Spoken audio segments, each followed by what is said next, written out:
Do you want to pay off your 30 years mortgage faster? Here's the tips. Number 1, do not skip your first free month.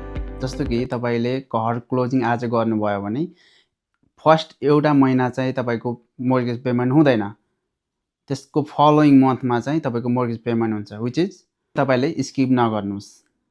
Number 2, do biweekly payment. तपाईले वर्षमा 52 वटा weeks हुन्छ, त्यसमा तपाईले by विकली गर्नुभयो भने 26 वटा payment जान्छ, जसमा तपाईले वर्षमा 12 वटा पेमेन्ट गर्नुहुन्थ्यो भने तपाईले 13 वटा पेमेन्ट चाहिँ जान्छ। त्यसले गर्दाखेरि एउटा पेमेन्ट एक्स्ट्रा हुन्छ र त्यसले तपाईको over the life of the loan interest rate चाहिँ घट्छ।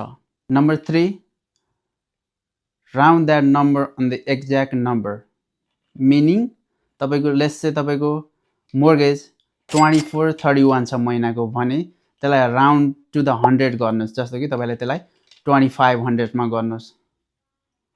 त्यसले गर्दा तपाईको मोर्गेज फास्टर पे अफ हुन्छ।